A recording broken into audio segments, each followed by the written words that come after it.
बहुत पहले की बात है। रेत और आसमान के दरमियान एक अजीब दुनिया में 2 भाई रहते थे, अली बाबा और कासिम। दोनों का खून एक था, लेकिन दोनों के दिल बिल्कुल अलग थे। पहले अली बाबा को दिखाओ। वो एक सीधा सादा, गरीब और मेहरबान लकड़हारा है। उसकी उम्र 30 साल के करीब है। वो पुराने भूरे कपड़े पहनता है, चेहरा दोस्ती भरा है और आंखें नर्म हैं। वो जंगल में लकड़ियाँ काट रहा है, धीरे धीरे गीत गा रहा है और अपने 2 पुराने गड्ढे पर लकड़ियाँ लद रहा है। वो गारिब है लेकिन खुश है। उसका छोटा सा मिट्टी का घर दिखाओ, सादा, साफ और मोहब्बत से भरा। उसकी बीवी उसे पानी लाती है और मुस्कुराती है। उनके पास बहुत कम है, लेकिन दोनों को कोई शिकायत नहीं। अब कासिम को दिखाओ, अली बाबा का बड़ा भाई। कासिम मोटा, अच्छा कपड़ा पहनने वाला और हद से ज़्यादा लालची इंसान है। वो महंगा रेशम का लिबास पहनता है, हर उंगली में सोने की अंगूठियां हैं और उसके चेहरे पर हमेशा हिसाब किताब करते हुए और दूसरों से जलस होने वाला एक्सप्रेशन होता है। उसने एक अमीर औरत से शादी की है और एक बड़े घर में रहता है जहां नौकरानियां हैं, महंगा सामान है और सोने के बर्तन रखे हैं। लेकिन कासिम कभी खुश नहीं होता, उसे हमेशा और चाहिए। वो अपनी खिड़की पर खड़ा सोने के सिक्के गिन रहा है, फिर अली बाबा के छोटे से घर को देखता है और मुन्हा बनाता है। वो अपने आप में बोलता है, ये बेवकूफ़ भाई मेरा हमेशा गरीब, हमेशा मुस्कुराता रहता है। इतने कम में कोई खुश कैसे रह सकता है? फिर वो वापस अपने सिक्के गिनने लग जाता है। अब स्टोरी जंगल में चलती है।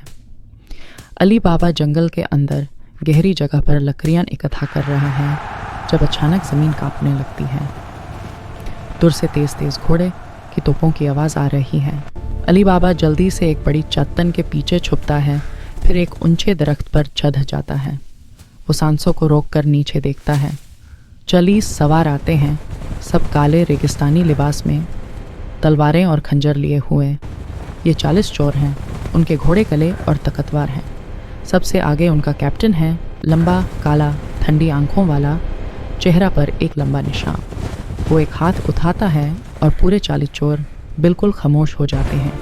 कैप्टन एक बड़ी पहाड़ी चट्टान के सामने जाता है और गहरी आवाज में कहता है, Hold जा सिम सिम, Hold जा सिम सिम। एक बड़ी दरार पैती है और चट्टान की दीवार धीरे धीरे खुलती है। अंदर से सोने जैसी जरुए रोशनी बाहर आती है। चोर भारी भारी बोरियन अंदर ले जाते हैं। थोड़ी देर बाद वो खाली हाथ बाहर आते हैं। उन्होंने अपना चुरा हुआ खजाना अंदर रख दिया है। कैप्टन एंट्रेंस पर खड़ा होता है। बैंड हो जा सिम सिम। पहाड़ की दीवार वापस बैंड हो जाती है और बिल्कुल सील हो जाती है। फिर 40 चोर तेजी से रेगिस्तान में घुस जाते हैं और धूल में गुम हो जाते हैं।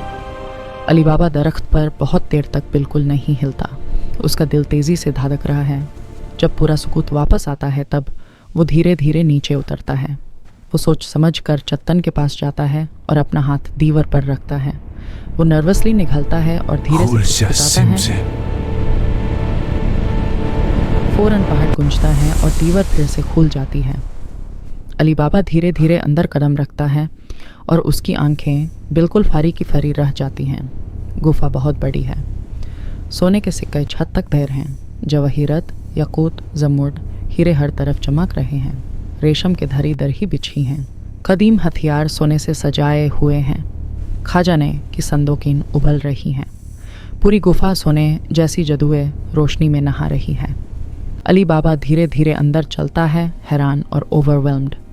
लेकिन वो लालची आदमी नहीं है।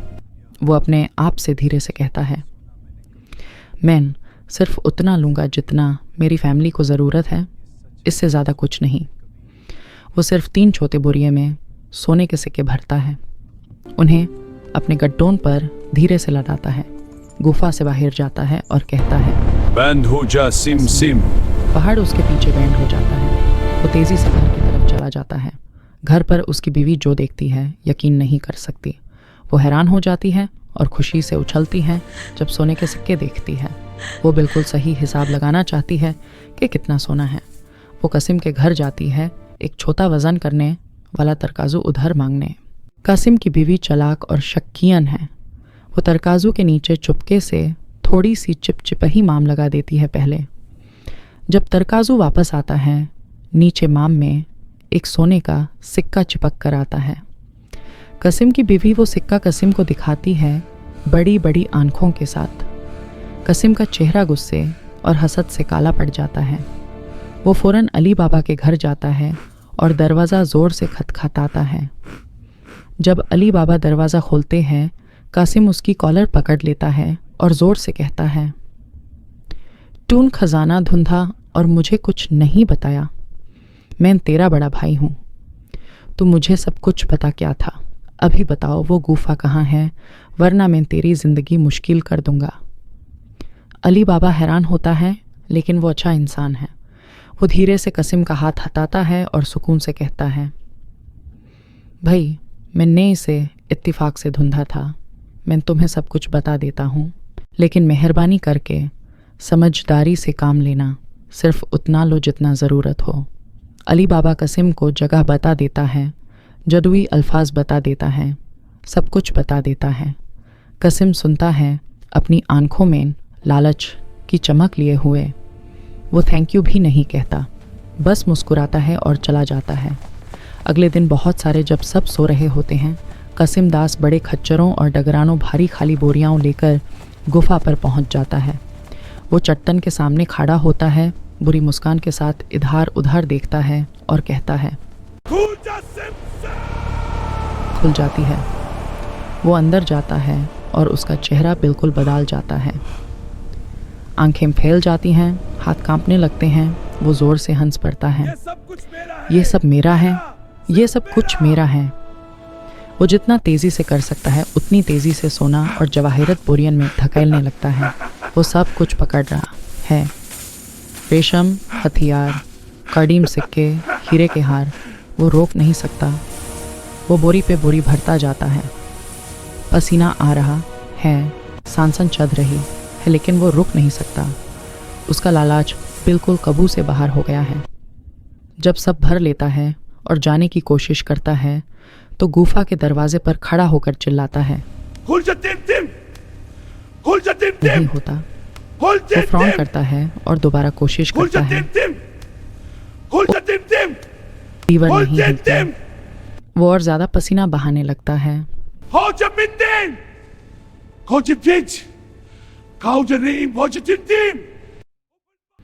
वो अपने हाथों से दीवारों को मार रहा है, जमीन पर पांव मार रहा है, घूमता फिरता है बिल्कुल पैनिक में। उसका दिमाग खाली हो गया है डर और लालच से। वो दो सीधे अल्फाज याद नहीं कर सकता। वो चिल्लाता है, वो अल्फाज क्या थे वो। घुटने टेक कर गिर जाता है कांपते हुए। फिर बाहर से वो खतरनाक आवाज़ आती है, घोड़े की तेज टॉपिंग। चरस चोर वापस आ गए। कैप्टन जादुई अल्फाज बोलता है। गुफा खुलती है।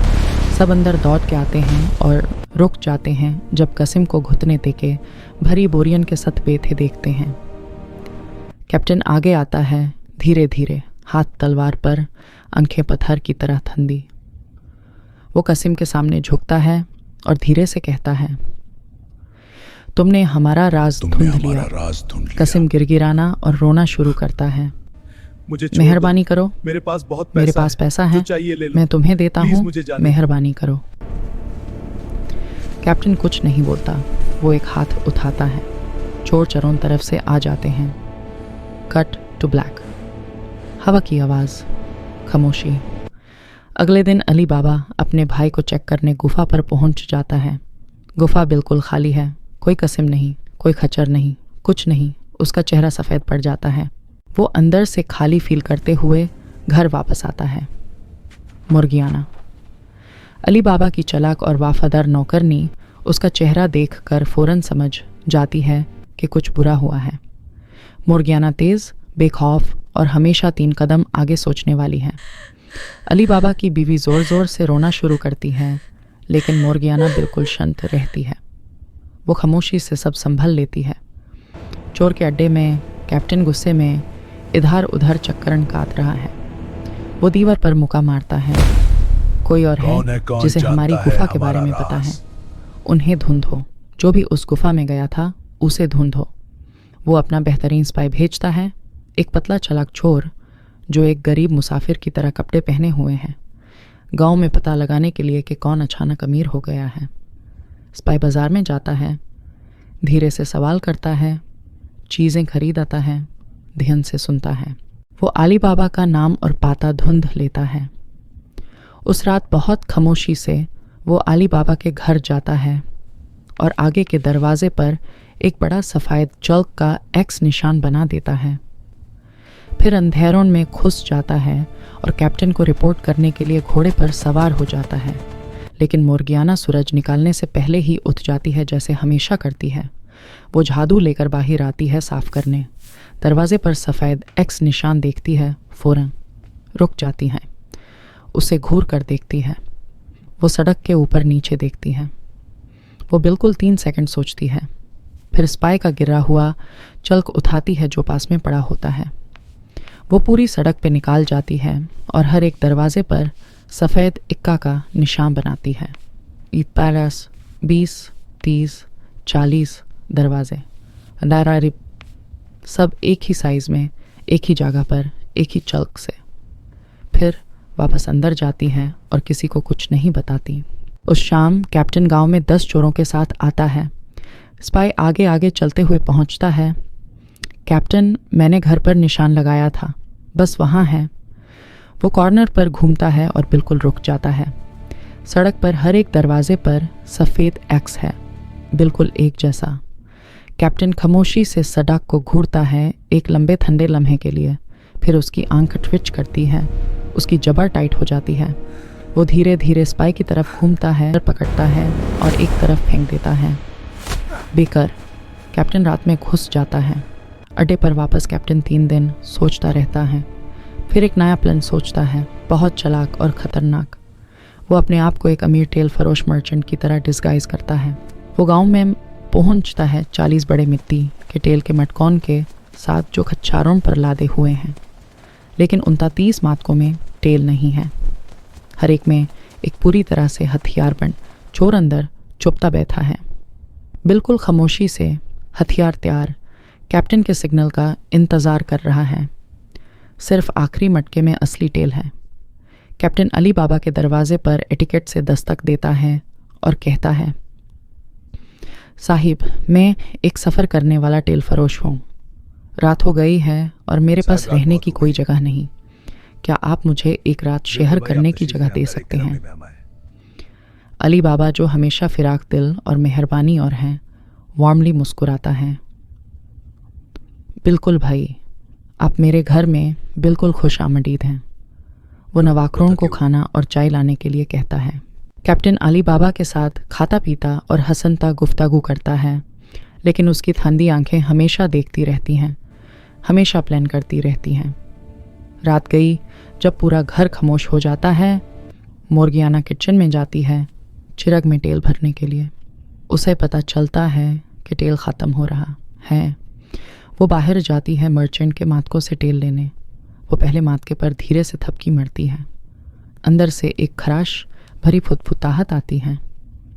कैप्टन, क्या टाइम आ गया? मोर्गियाना का पूरा बदन फ्रीज हो जाता है, लेकिन उसका चेहरा बिल्कुल शांत रहता है। वो आधे सेकंड में सोचती है। वो एक डिस्गाइज्ड आवाज़ में फुतफुताती है, अभी नहीं, इंतज़ार करो। वो दूसरे मातके पर जाती है, थपकी मरती है। अंदर से वही फुतफुताहट, क्या कैप्टन आ गया? वो धीरे कहती है, अभी नहीं।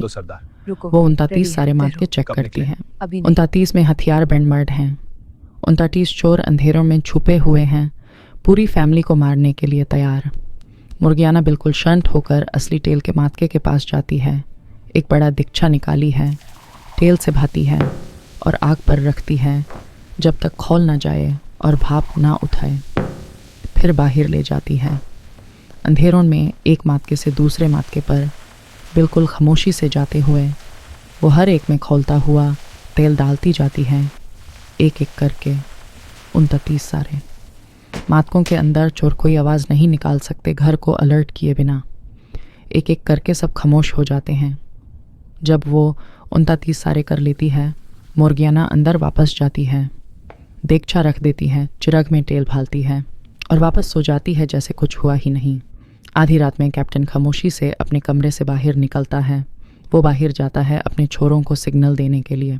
पहले मातके के पास जाता है और फुतफुताता है, कोई जवाब नहीं। दूसरे मातके को फुतफुआता है, खामोशी। तीसरा मातका, कुछ नहीं।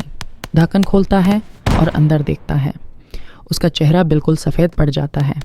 अंधेरे में एक एक करके मातके चेक करता है। 29 सारे ख़त्म, एक भी चोर बचा नहीं। उसका पूरा प्लान इस घर में किसी ने तबाह कर दिया। समझ नहीं आता कैसे। उसके चेहरे पर गुस्सा और दार लड़ते हैं। वो दीवार फांक कर भाग जाता है। रेगिस्तान की रात में अकेले घुस जाता है। अगले सुबह जब अली बाबा उठता है और 29 मातके देखता है, उसके सांसन नहीं चलता। मुर्गियाना सब कुछ सुकून से और धीरे और समझाती है। अली बाबा उसे बिल्कुल बेवकूफ़ बना देख नहीं सकता। उसके हाथ कांप रहे हैं। फिर उसकी आंखों में आंसू आ जाते हैं।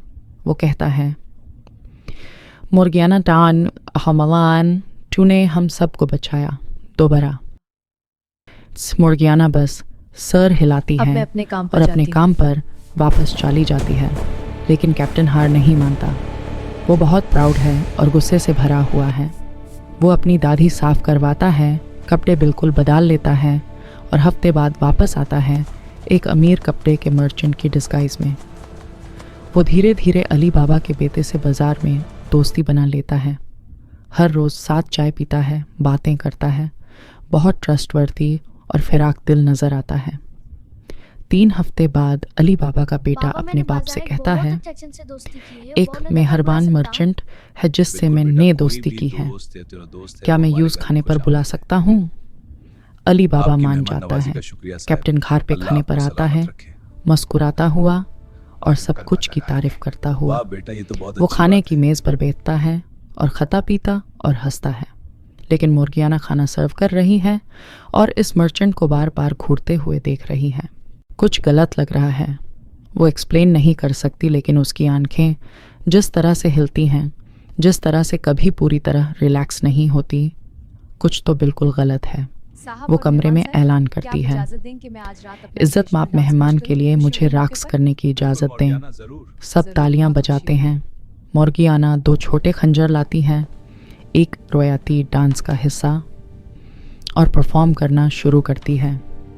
वो खूबसूरती से घूमती है, सुंदर अंदाज में हिलती है। उसके खंजार शमों की रोशनी में चमक रहे हैं। वो कैप्टन के करीब और करीब आती जाती है। वो उसे देखता है, मुस्कुराता हुआ। वो सीधा उसके सामने घूमती है और एक ही तेज़ फ्लूइड मोशन में एक खंजार बिल्कुल सही तरह से घुमा के उसके लिबास के नीचे से छुपी तलवार उधा के कमरे के पर फेंक देती है। फिर दूसरा खंजार मजबूती से उसकी कलाई पर रखती है। उसका हाथ पकड़ के रोकती है, इससे पहले कि वो हिल सके। वो साफ और सुकून से कहती है तक कि पूरा कमरा सुन सके, यह मर्चेंट नहीं है, इसके लिबास के नीचे एक तलवार है। यह 40 चोरों का कैप्टन है। यह हम सब को मारने आया है। पूरा कमरा बिल्कुल खामोश हो जाता है। अली बाबा धीरे से उठता है, कैप्टन को देखता है। कैप्टन की मुस्कान गायब हो गई है। उसका भेस गायब हो गया है। उसकी ठंडी आंखें वापस आ गई हैं। वो कमरे में इधर उधर देखता है, कोई जगह नहीं भागने की। मुर्गियाना मजबूती से थमी रहती है। अली बाबा आगे आता है और धीरे से कहता है, अब ख़त्म हुआ। कैप्टन को बादशाह के शाही सिपाहियों के हवाले कर दिया जाता है, जो उसे जंजीरों में ले जाते हैं। पूरा गांव आखिरकार महफूज हो जाता है। अली बाबा रात को सहा में खड़ा तारों को देख रहा है। मुर्गियाना पास में खड़ी है। वो उसकी तरफ घूमता है और पूरी इमोशन के साथ कहता है, तू कभी नौकरनी नहीं थी। मुर्गियाना, तू नौकरनी नहीं है, कभी थी ही नहीं। तू इस दुनिया की सबसे बहादुर और सबसे वफादार इंसान है जिसे मैंने कभी जाना है। तूने मेरी जान 3 बार बचाई जब मैं अपने आप को नहीं बचा सकता था। आज से तू आज़ाद औरत है और मैं चाहता हूँ अगर तेरी मर्जी हो कि तू हमेशा के लिए इस घर का हिस्सा बन जाए। मेरा बेटा तेरी तरफ से शादी करना चाहता है, लेकिन सिर्फ अगर यह तेरी अपनी ख्वाहिश हो। मुर्गियाना मुस्कुराती हैं। पूरी कहानी में पहली बार एक असली पूरी मुस्कान और सर हिलाती है। आखिरी सीन, एक खूबसूरत सोने जैसी शाम रेगिस्तान के गांव पर। अली बाबा अपने घर के बाहर बैठा है, अब थोड़ा बड़ा थोड़ा अच्छा। उसकी बीवी उसके पास है, उसका बेटा और मुर्गियाना साथ में हंसते हुए, बच्चे 5 मिनट में खेल रहे हैं। दोपहरों में गुफा मुश्किल से नज़र आती है, एक हल्की सी सोने जैसी रोशनी। अली बाबा एक बार उससे देखता है, फिर वापस अपनी फैमिली की तरफ घूमता है और मुस्कुराता है। वो अपनी बीवी के कंधों पर हाथ रखता है। नैरेटर वार्म आवाज़ में कहता है, अली बाबा कभी दोबारा उस गुफा में वापस नहीं गया। उससे पहले ही वो खजाना मिल गया था जो सच्ची मायून में सबसे कीमती था। वो लोग जो उसे मोहब्बत करते थे और वो जिन्हें वो मोहब्बत करता था।